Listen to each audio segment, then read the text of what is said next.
যে হ্যাঁ সে গর্ভবতী হওয়ার পরেও রোজা রাখলে তার বাচ্চার প্রতি ইফেক্ট হবে না, বাচ্চার ক্ষতি হবে না এবং শারীরিক কোনো ক্ষতি হবে না, এমন যদি কোনো ডক্টর, বিজ্ঞ ডক্টর যদি আপনাকে অনুমতি দেয় তাহলেই কেবল রোজা রাখতে পারেন। আর তা না হলে সন্তান সম্ভবা মেয়েরা তারা সন্তানের কারণেই রোজা নাও রাখতে পারবেন, রোজা ভঙ্গ করতে পারবেন, পরবর্তীতে সুস্থ হলে পরে রোজা আদায় করে দিতে পারবেন। তাহলে আপনি যদি রোজা না রাখেন গুনাহ হবে না, আপনি পরে রোজা আদায় করে দিবেন, যেহেতু আপনার পেটে বাচ্চা আছে। ডক্টর যদি আপনাকে বলে রোজা রাখার, তখনই কেবল রাখতে পারবেন। জি বলুন, আরেকটি ফোনে কথা বলি। আসসালামু আলাইকুম। আসসালামু আলাইকুম। ওয়ালাইকুম সালাম ওয়া রাহমাতুল্লাহি ওয়া বারাকাতুহু। আমি প্রফেসর ডক্টর সারওয়ার ফিরদৌস বলছি। আমি গত বছর হজ করে এসেছি, তো এখানে দেখেছি মক্কা মদিনাতে সব জায়গায় আপনার জামাতের নামাজের পরে কোনো মুনাজাত হয় না। জি। এবং আলহামদুলিল্লাহ সূরার শেষের দিকে যখন আমিন বলা হয়, ইমাম সহ সবাই জোরে আমিন বলে। তো এখানে আমি দেখেছি আপনাদের মুখ অনেকের কাছে মানে এটাকে ভীষণভাবে প্রতিবাদ করেছে এবং অন্যায়ভাবে এই করে। তো এটা সম্বন্ধে কি আপনার কি? ধন্যবাদ।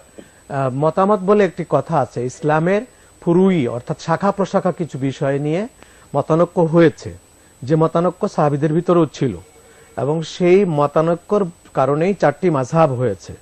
4টি মাযহাব হওয়ার কারণেই আমিন জোরে এবং আস্তে হয়েছে। সুতরাং একমাত্র হানাফি মাযহাব ছাড়া বাকি 3 মাযহাবে আমিন জোরে বলার নিয়ম, আর হানাফি মাযহাবে আমিন চুপে বলার নিয়ম। তো দুটো দুভাবে আছে। আর ওইসব দেশগুলোতে হানাফি মাযহাব খুব একটা নাই, সব শাফি মাযহাব এবং মালিকি মাযহাব রয়েছে, হাম্বলি মাযহাব রয়েছে, এজন্যই তারা জোরে আমিন বলেন।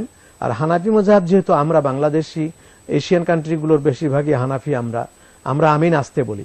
ইমাম আবু হানিফা রাহমাতুল্লাহ আলাইহির একটা যুক্তি ছিল আমিন বিল জেহের, আমিন বিল খাফি, এর মধ্যে পার্থক্যটা উনি করেছেন যে আমিন বিল জেহের নামাজের একাগ্রতা, মনোযোগ, শৃঙ্খলা এই সবকিছুতেই আমিন বিল জেহের একটি অন্তরায় ঘটায়।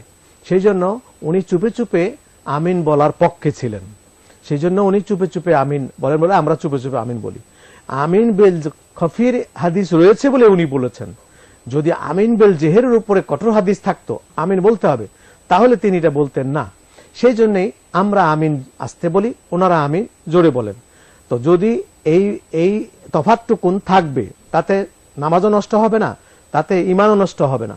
কেউ যদি জোরে আমিন বলেন তাদের মাযহাব অনুযায়ী সেটাকেও ঠিক মানতে হবে, 3টা মাযহাবকে যদি মানতে হয়। আর আমরা আমিন আস্তে বলছি, আমাদেরকেও ঠিক মানতে হবে। দুটাই ঠিক আছে, কেউ কারোর প্রতি অপবাদ না দিয়ে যে আমিন বলছেন অন্য মাযহাব অনুযায়ী, তাদেরও নামাজ যেমন হয়ে যাবে, আমরা আমিন চুপে বলছি আমাদেরও নামাজ হয়ে যাবে। 1। 2 নম্বর হলো দোয়ার ক্ষেত্রে নামাজের পরে যথেষ্ট হাদিস রয়েছে নামাজের পরে দোয়া। হযরত আয়েশা সিদ্দিকা রাদিয়াল্লাহু তাআলা আনহার হাদিস, হুজুর সাল্লাল্লাহু আলাইহি ওয়াসাল্লাম হযরত আয়েশাকে বলেছেন নামাজের পরে ফিকুল্লি দুবুরা সালাওয়াতিন শব্দ আছে, প্রত্যেক নামাজের পর এই দোয়া এই দোয়া এই দোয়া, অনেক দোয়া শিখিয়েছেন, এই দোয়াগুলো পড়বা। বাকি রইল হাত তোলার কথা। এখন নামাজের পর হুজুর দোয়া শিখিয়েছেন, আর দোয়ার মূল বৈশিষ্ট্য এবং মূল আদব হলো হাত তোলা, সেই জন্য আমরা হাত তুলি। রাসূলুল্লাহ ফজর নামাজের পর হাত তুলেছেন, তুলে হুজুর দোয়া করেছেন, এই মর্মে একটি হাদিস আছে। এখন দুর্বল হাদিস বলে ওটাকে পাশ কাটানো হয়। তো কথা হচ্ছে যে নামাজের পরে আমরা দোয়া করি, আমাদের দেশে সময় আছে, ভিড় নাই, অল্প কয়টা মুসল্লি, সেই সব জায়গায় অনেক ভিড়, অনেক মানুষ নামাজের পরেই তওয়াফে যায়, সেজন্যই দোয়া করা হয় না। দোয়ার হুকুম রাসূলুল্লাহ দেন নাই, আর নামাজের পরে দোয়া হাত তুলে দোয়া করা নিষেধ, এই মর্মে কোনো হাদিসও নাই। তাহলে দোয়া করবার কোনো হুকুম রাসূলুল্লাহ দেন নাই। নামাজের পরে হাত তুলে দোয়া করা নিষেধ, হারাম, এই মর্মে না নবীর কোনো কথা আছে নবীজির, না সাহাবায়ে কেরামের কোনো কথা আছে। তাহলে একটা ভালো কাজ যদি স্পষ্ট নিষেধ না থাকে, সে ভালো কাজটাকে মুস্তাহাব হিসেবে কেউ যদি করে, ভালো কাজ হিসেবে করতে পারে, সেখানে নিষেধ নেই। আমাদের দেশে আমরা নামাজের পর একটু সময় আছে, পবিত্র অবস্থায় আছি, নামাজে বসা আছি, আল্লাহ তাআলার সামনে বসা আছি, এই অবস্থায় যদি একটুখানি ভিক্ষুকের মতো দুটো হাত তুলে যদি বলি আল্লাহ তুমি আমাকে মাফ করে দাও, আমার নামাজ কবুল করে নাও, তাহলে দোষটা কোথায়? আমরা অনুষ্ঠানের শেষ দিকে চলে এসেছি, আমরা রমজান মাসে সেই পরওয়ারদিগারে আলম সুবহানাহু ওয়া তাআলার দরবারে আমরা দোয়া করি আল্লাহ তাআলা যেন আমাদের এই দোয়া মঞ্জুর করেন, আমাদের তারাবি, আমাদের রমজান, আমাদের রোজা, এগুলো যেন আল্লাহ তাআলা কবুল ও মঞ্জুর করে নেন।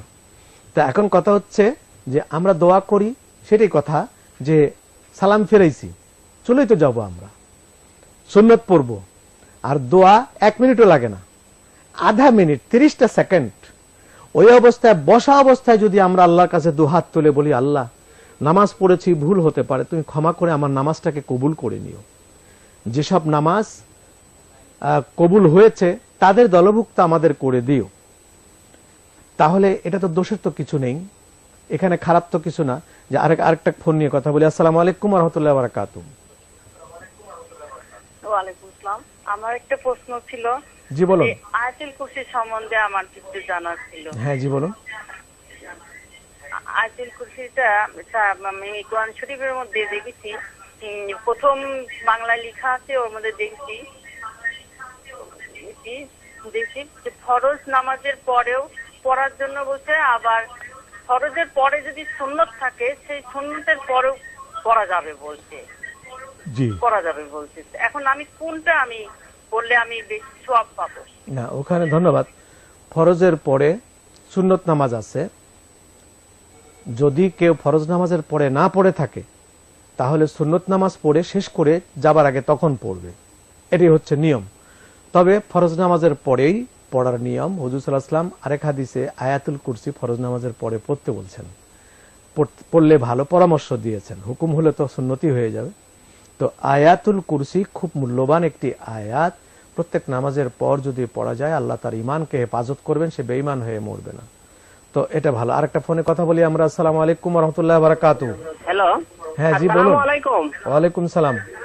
আসসালামু আলাইকুম। ওয়া আলাইকুম সালাম, বলুন। আমি বগুড়া থেকে বলছিলাম। হ্যাঁ জি বলেন, আপনি টেলিভিশনের ভলিউম কমিয়ে নেন।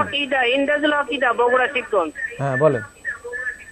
আমি চাচ্ছিলাম যে মানে দোয়া খায়ের করে নেই, আমরা যে কবর জিয়ারত করে নেই, এটা কি হাত তুলে মোনাজাত করা যায় কিনা? এই যে হ্যাঁ ধন্যবাদ।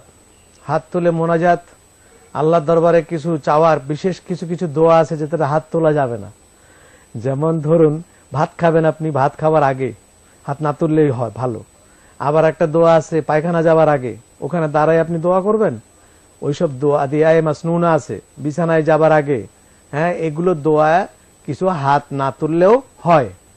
কিন্তু আমি উজবেকিস্তানে দেখেছি, উজবেকিস্তানের লোকেরা হাত ভাত খাবার আগেও দোয়া করে, ভাত খেয়েও দোয়া করে, দুই সময়ই দোয়া করে।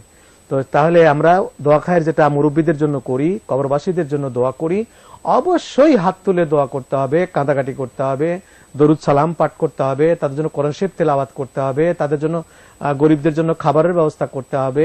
এসব করে আমরা হাত তুলে দোয়া করব, এটাই হচ্ছে নিয়ম। এবং সেই দোয়া আল্লাহ তাআলা কবুল করবেন। আল্লাহ দোয়াকেই ভালোবাসেন।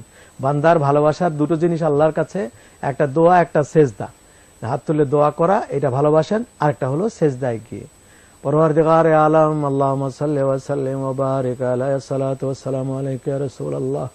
তোমার দরবারে ফরিয়াদ মাবুদ, মেহেরবানি করে রমজানের 2 দিন চলে যাচ্ছে আল্লাহ গো, রহমতের রহমত আমাদেরকে নসিব করে দিও আল্লাহ। যারা রোজা আছে সেই সালামতে রোজা থাকার তৌফিক আতা করে দিও আল্লাহ। রোজাদার জান্নাতীর সাথে আমাদেরকে কিয়ামতের ময়দানে জান্নাত নসিব করে দিও মাবুদ। সাল্লাল্লাহু তাআলা আলা খায়রি খালকিহি ওয়া নূরি আরশিহি সাইয়্যিদিনা মুহাম্মাদিন ওয়া আলা আলিহি ওয়া সাহবিহি আজমাইন বিহুরমাতি লা ইলাহা ইল্লাল্লাহু মুহাম্মাদুর রাসূলুল্লাহ।